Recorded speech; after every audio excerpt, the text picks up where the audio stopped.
Grabe, mga mare. Maitim na kaldero. Oh. Handa na ba kayo? Ang mahal na embre. It's me, the Hambogera is back. Ito nga ang ilang kaganapan ng Hambogera ngayong araw na Miyerkules. Alas 6 nga ng umaga ay gising na nga ang Hambogera dahil nga naisipan ko na mag-online class ngayong araw.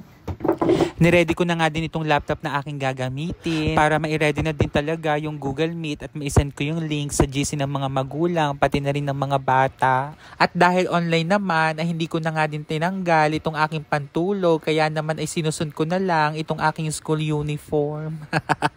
Tinamad pa ang Hambogera. At dahil nga medyo maaga pa, inihanda ko na nga lang din itong aking presentation habang inaantay natin na makapag-join itong mga bata sa ating link. Kapag nga din talaga ganitong may bagyo ay nawawalan din tayo ng paso. Kaya naman nahihirapan din ang ating mga bata na makapag-aral. Kahit pa sabihin natin na may module sila, iba pa rin talaga kapag nasa loob ng paaralan. Magandang buhay, grade 7.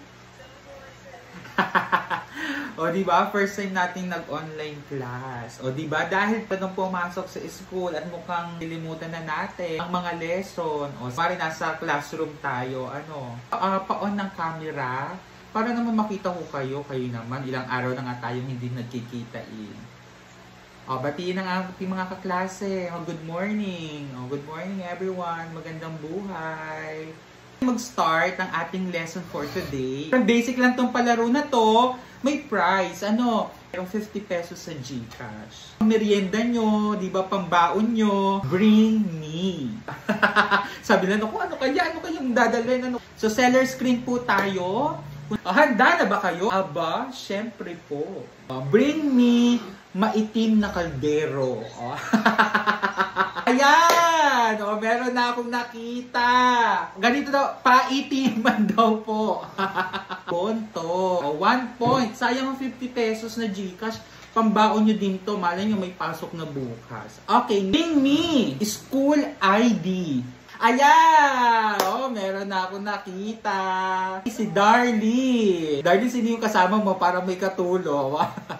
Bring me black shoes. Ayan. Feeling ko katabi lang ni Andre yung sapatos niya. Kasi pag yung niya, yun na. Last one na si Andre, siya na ang may 50 pesos. Bring me your nanay. Ayan.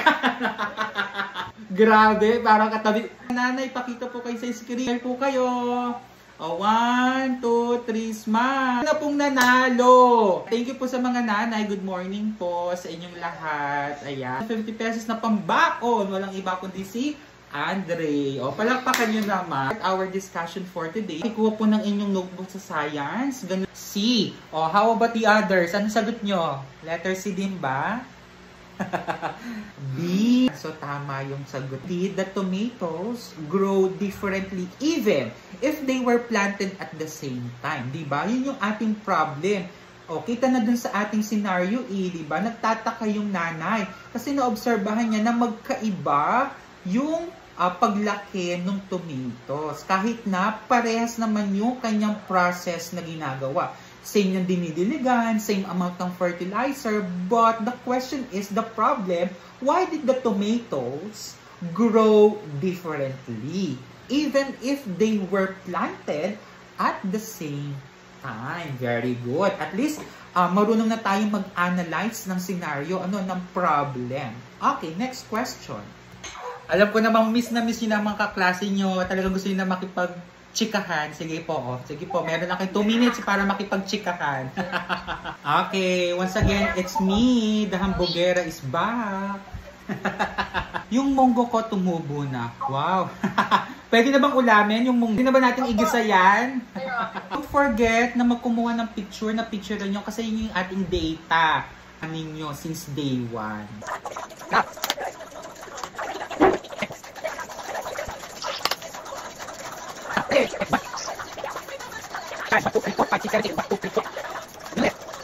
Pasabog dapat. Wow. Pasabog. May help pa rin po tayo. Let's play Charades. Nina, may nanalo, na 50 pesos. Ngayon, piso na lang. Biglang nalungkot, mauubos ata ang pera ko, kaka 50 pesos na. Mag-aak, tapos kayo na lang yung hula. Akong clue na ipa-flash sa ating screen, involves taking preventive measure. English. 2 syllables. Very good. Ayan. So, makaya libag. Nakakajabar. Anong sabon? Tignan natin sa seller screen. Dove, Bioplur, Bioderm. Okay. Nadala yung mga pangalagaan daw natin ng ating hospital utak. Ano pa? Yan, meron na. Health. O, type exercise.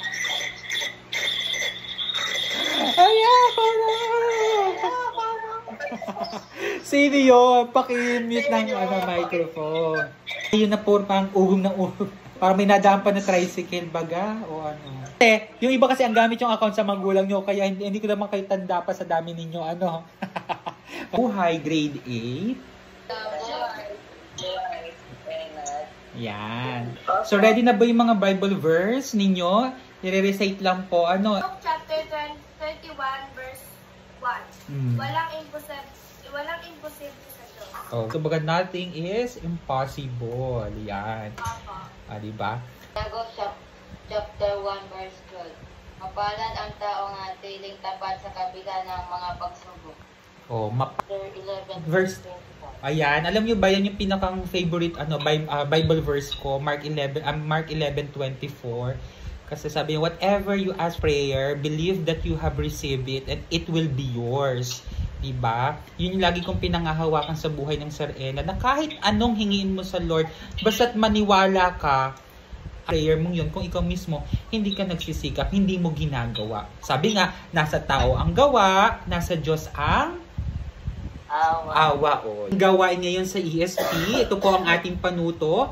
Ano ang pakahulugan mo sa bawat salitang nakasulat sa ibaba? Isulat ang iyong sagot sa loob ng lapis. Gumawa ng makabuluhang pangungusap gamit ang mga salita. Pagkadakila, pagsamba, pananalangin, at pagsisisi. Gumawa naman kayo ng isang pangungusap na makabuluhan. Yung medyo maganda naman, yung pang grade 8 na, hindi na yung pang elementary. Pag sinabing kahulugan. Okay? So ayan, habang may ginagawa kayo, isa na namang nakakalungkot na balita. Wala na naman pong pasok bukas. Umay na ba kayo sa bahay? At isang bagyo nga lang, di ba? Napakahirap na. Paano pa kaya yung magkasabay? Kaya naman, salamat din talaga sa lahat ng sumusuporta sa vlog ng Hambugera, sa lahat naman nagko-comment, nag-like, nag-share. Hayaan nyo at konting kembut pa ay may babalik ko din talaga lahat ng mga effort na ibinibigay nyo at pagsuporta sa akin. O, diba? Keep safe everyone mag-iingat po tayong lahat. At dito na nga, nagtatapos ang vlog ng Hambugera.